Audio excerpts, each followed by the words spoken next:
Hello, I'm Marglo, and in this video I'll be demonstrating whip stitch.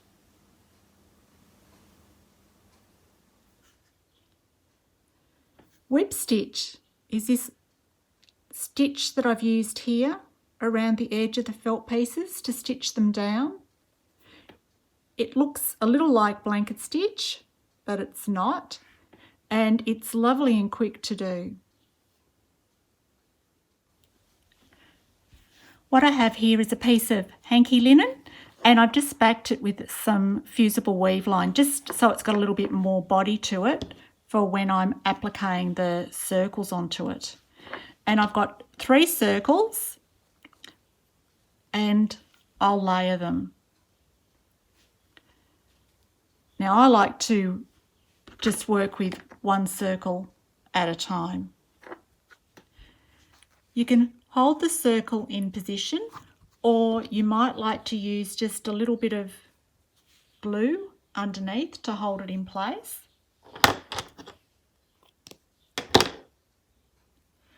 I use a single strand of matching DMC stranded embroidery thread, a size 9 crewel embroidery needle, and I knot the end.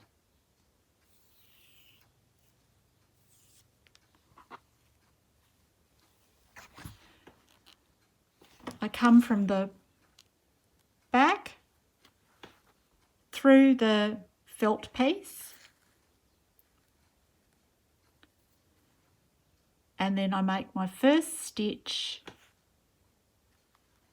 like so. So I take the needle straight down directly next to the edge of the felt, and I'm going to keep this stitch straight.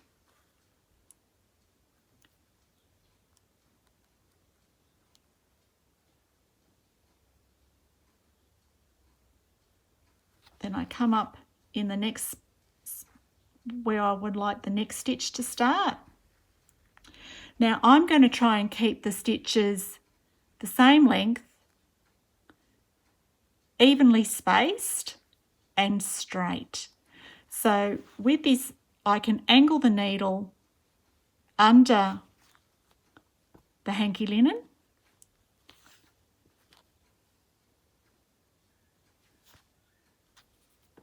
and just go around like so. So angle the needle, bring your needle up where you want your next stitch to start, down directly next to the edge of the felt, angle the needle, come back up again. Now you don't want to pull your stitches too tight, because if you pull them tight then you start to get little dips in the edge of the felt.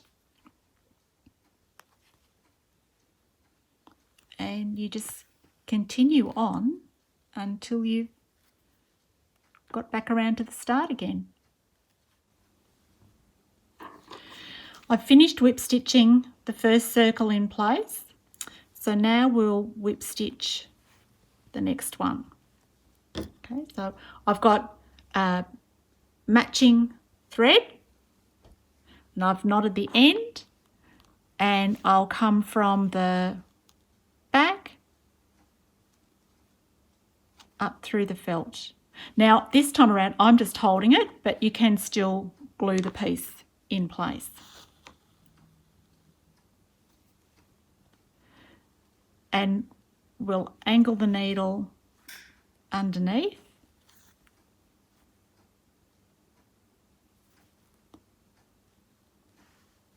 This time I'm not stitching all the way back, I'm not stitching through the hanky linen, I'm only stitching to the felt piece underneath.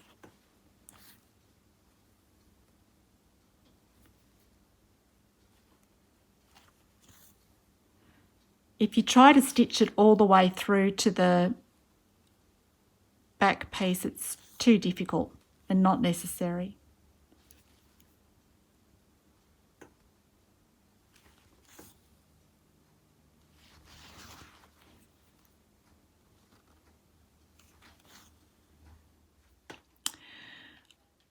I've finished whip stitching the circles in place. I'm a little disappointed with my stitching here, but that's the advantage of using a thread colour that blends with the piece that you're appliquing. Imperfect stitches aren't quite so visible. On the back, you can see the first row of whip stitching and where I've started and finished off on the second and third circles.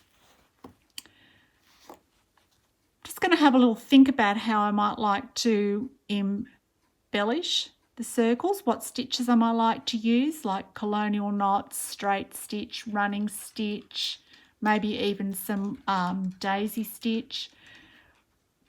And I'll show you how I do that in another video. But for the time being, I hope you've enjoyed this tutorial on whip stitch. I hope you'll go away and use it in some of your projects, and thank you for watching.